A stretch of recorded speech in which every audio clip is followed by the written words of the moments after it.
Perfect Plex Radio. We about to go live on him.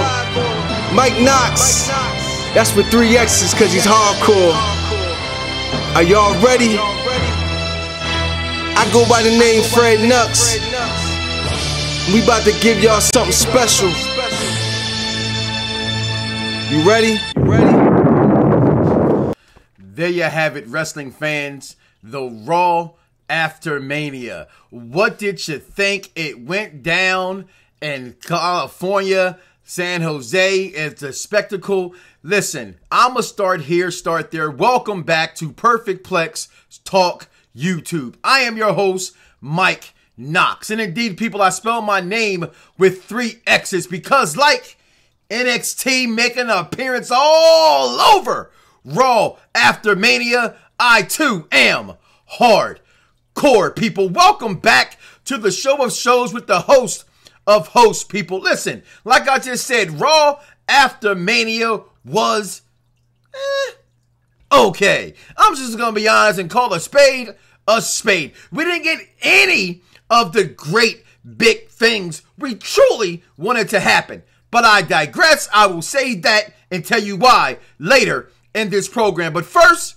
the particulars, people. The show opened up with nothing other than the 1 and 21 and 1, the beast incarnate known as Brock Lesnar.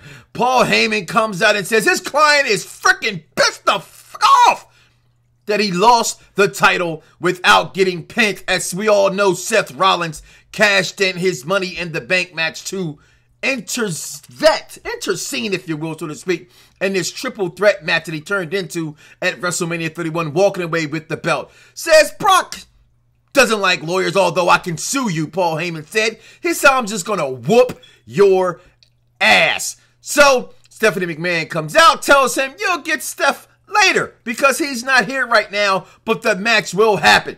So then from there, we go into match 1, people. That's right.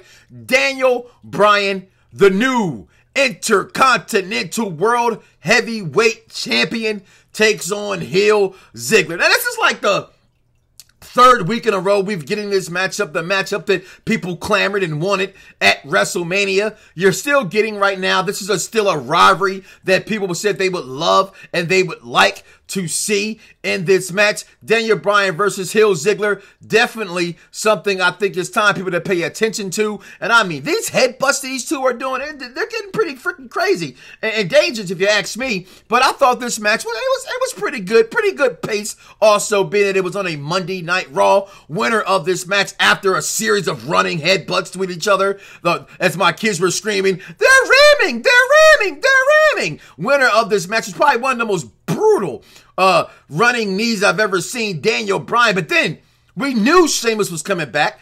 WWE all but promoted it that he was going to be back tonight. But the question I ask you, he comes back, he makes a statement, not just by his bro kick to Daniel Bryan, not just by the smacking and the repeat smacking and saying you're the show stealer or do something about it on heel Ziggler as the ass kicking that he gave them. But the new look Sheamus, the mohawk, the beard braided, what did you think? I'd like to know about that. Comment down below. Let me know, as Jeremy Johns would say, about the look of Sheamus. I mean, what do you think? He's kicking ass, but is he taking names at the same time? What do you think about that look? At this point, Brock versus Seth thought to be one, Brock versus Seth, we thought all hell was actually going to break loose earlier in the program when that happened, but we know we're going to save that for later in the program, as my notes seem to be a little bit out of whack right there. I do apologize. But then we go into a match that gave us the Lucha Dragons. But that's right, if you don't know who the hell the Lucha Dragons is, you don't watch NXT. You just follow the IWC and around and what they post on the internet and think that you know what Lucha Dragons are. Now, I'll be real. I've heard that wrestling fans, that don't really watch NXT or just dabble in NXT, they didn't really like the Lucha Dragons. But again, people, it is the Raw After Mania. We know the crowd will go wild and act their ass and be a fan. It's your turn. This show is for you. You pretty much hijack the Raw After Mania. Hell, we named it Raw After Mania. Now WWE capitalized on it. But you get the Lucha Dragons and the No Day taking on Team Technician. That's right, Tyson Kidd and Cesaro versus the Ascension. Now, this is what I thought was very interesting. The Ascension and Lucha Dragons on opposite teams. Lucha Dragons being known for being the team that actually stopped the streak, if you will, so to speak, of the Ascension. This match goes on. The crowd's going wild. Lucha, Lucha, Lucha all through the match. I mean, what could I say about this match? But single-handedly, Kalisto, he hits the Selena Del Sol on Victor to pick up the win for his team. The crowd, the moves that he put on. You know what? Cesaro in this match, people, is showing still why Cesaro is one of the best guys in the company. Who cannot the guy dance with inside the square circle? I'm telling you, he took bumps. He did things in this match that were great, that made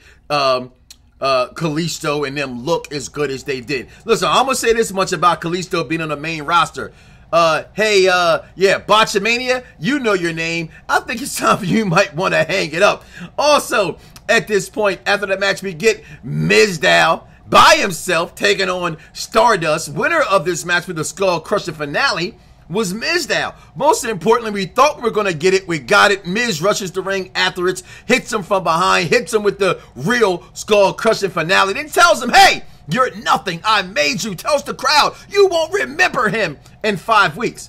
Is that true? Now, I'm a little ashamed. I don't want to see Damien and Miz Dow. If you're going to break them up, then give me back Damien Sandow. That's who he is. Why is he still having a persona of being the Miz's stunt double or personal assistant, however you want to call it this time of the week? What he is not a period. He's supposed to be Damien Sandow. Bring that back. We did not get that on Raw After Mania. However, I move on. As I told you, I'm wearing this shirt out of respect because for 3 freaking years, people, I've told you NXT was the future.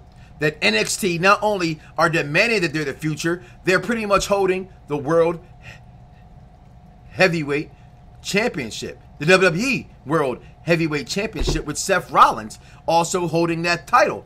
But now, we get him, people. Adrian Neville. I'm sorry, that's no longer his name. You know when they get caught up, they just seem to drop things from where they were before. Neville takes on in a match against Axel Mania, winner of this match with the red arrow, and quite frankly, to be completely honest, that's all I can be because I am Mike Knoxxx, and I don't hold no punches back. I tell you the truth. You don't like it, listen anyway.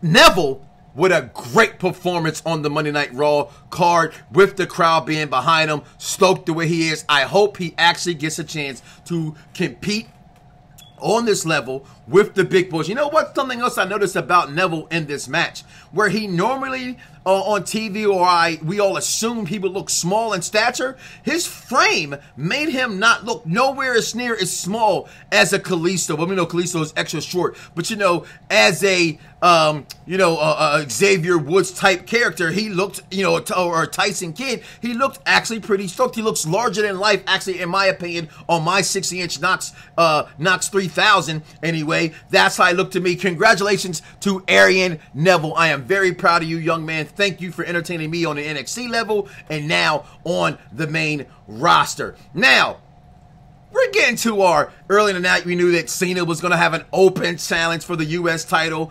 I assumed it would either be somebody coming up like a Neville, that it wasn't be. Some assumed Hideki Itami would get moved up, as it was not. So then you figured Rusev gets his rematch. It's Dean Ambrose. I'm sorry. Hashtag I'm a Dean Ambrose guy comes out. But before that, let me just backtrack a little bit. Let me slow down so you can catch up. The crowd really, really, truly hates John Cena. Listen, maybe if he came out with the I live in America, toe to toe, gotta watch out what you say, hey, but he didn't. He came out, never give up. The champions here in red, white, and blue, and the crowd let them have it. Listen, I think, and I said I don't think it would ever happen. I'm starting to think it needs to happen just to see what could possibly happen if you turn the guy heel. Because right now, The crowd and John Cena are completely disconnected. The chant that we started in Philadelphia, Pennsylvania at the FU Center, better known as to you people as the Coors State Center, the John Cena sucks chants. Yes, people, that started in Philadelphia, Broad Street, started it, people. Get in where you fit in and know where you're at. If you're not, you consider yourself out of the loop. But it's okay. I digress. The chant has made it worldwide. What can I say? I appreciate the fan support for listening to me. So I go with that. But this match, I mean, what can you say about John Cena? I'm going to continue to say what I've always said about John Cena. Despite what I just recently said, he's still the champ. He's still the franchise. You don't like it? His time is now, later, and forever. It will never change until something in the company changes right now. Or in my opinion, until Cena decides to walk away from wrestling. But right now, it's John Cena's turn. You thought Dean Ambrose was going to win this match? Not so fast. The match, the winner, obviously, John Cena with the attitude adjustment. They shake hands, so to speak, in the match. Dean Ambrose says, I'm coming back for that title. Let's see if that's what actually does happen. But at this point, I want to put a quarter in a meter, if you will, and ask you, please comment down below. Comment on where you follow me on Instagram, Twitter, wherever social media is sold, at Mike Knoxxx. We already know with 3 X's. Because what did you think of Byron Saxton's commentary? Because at this point, I know it's not much he can do. He was probably given short notice of a script and things like that, and I'll tell you why in one momentarily. But he takes over for the commentary team because Brock Lesnar thinks he's going to get a dream match with Seth Rollins. Seth Rollins eludes him because that's what great heel champions do. But Brock goes all freaking psycho, unhuman machine that he is, okay? And he decides to just say, you know what? If I can't win my title, I'm just going to kill everybody else in the building. So he starts off by killing J&J Security as he couldn't kill Seth Rollins. Then he says, you know what, Michael Cole? You're on my god darn way. I'm going to kill you too. But hold on. Hey, announce table. You guys absolutely suck. Flips it over on them. Which, come on, pause in the meter again. We're talking about 2 Hall of Famers. Well, is JBL in the Hall of Fame yet? I'm not exactly sure if he's in there or not, but he should be there very soon. But JBL, former heavyweight champion, Booker T, the five-time champion, which is a 6-time champion, by the way. People don't really realize that he's more than just 5-time champion. Flip a table and they're done? Really? They can't commentate for the rest of the night? I understand Michael Cole got F5. He's a puny little man, but these are 2 world champions. They get a table flipped over on them. They can't talk the rest of the night. Whatever. So that brings me back to Byron Saxton being on commentary because Brock Lesnar said,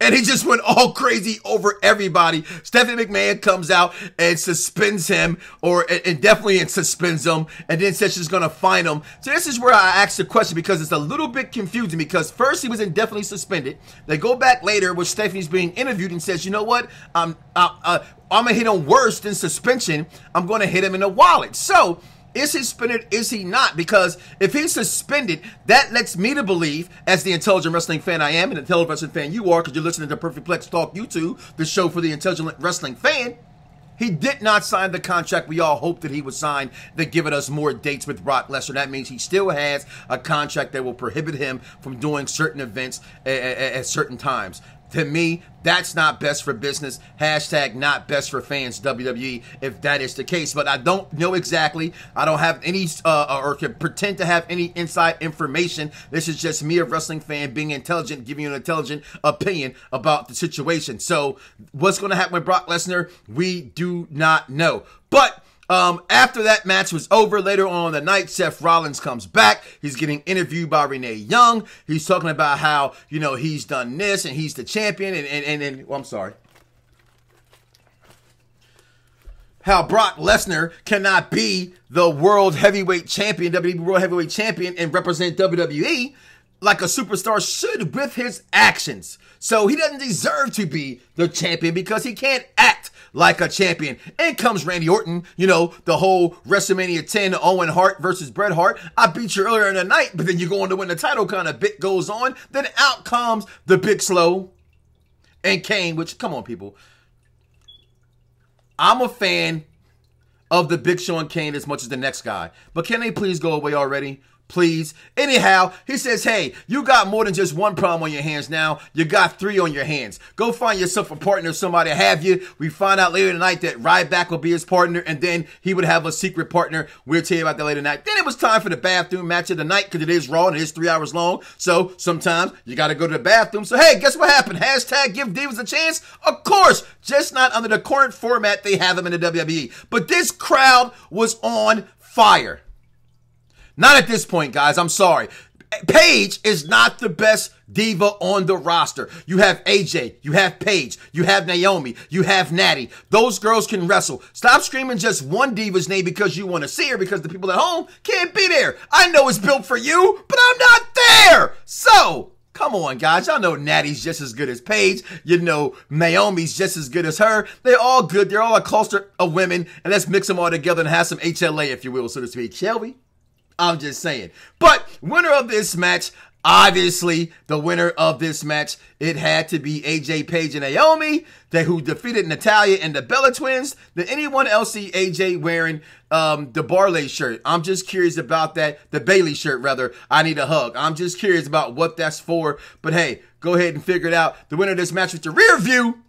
I love Naomi's rear view. If you don't like Naomi's rear view, then you don't like girls. But then moving on, Rusev comes out against Goldust, and what I like to call Goldust, the new jobber of the year for the WWE, taking over for RVD from last year. Winner, Rusev, has nothing to say. Crowd cheering for Lana. Please, let's get over it, people. He is not Mark Mero. He can survive without Lana. He is the next big star in his company. You need to open up your eyes and see that, people. Then we get to the main event of the evening as Show King Seth Rollins takes on Randy, Ryback, and then Roman Reigns comes out to a course of boos. No one likes Roman Reigns. All of a sudden, I don't understand why. You didn't want him to win the title. He did not win the title. You were cheering for him a year ago. Why not cheer for him now? Your fans out there said that you was not booing Roman Reigns, the star who you thought wasn't ready. You were booing the company for the position they were putting him in. Well, guess what? He was not in that position anymore. He's been knocked from... He's still top level, but not at the title. Why are we still booing this man? I don't get it. I will never understand it. The guy is going to be a star in his company. As soon as you face that, the better we will all be. People, if you got a chance, or you did not get a chance, if you will, to go back and check out the Wrestling Summit. That's right, people. Perfect Plex Talk YouTube has partnered with the Wrestling Marks of Excellence,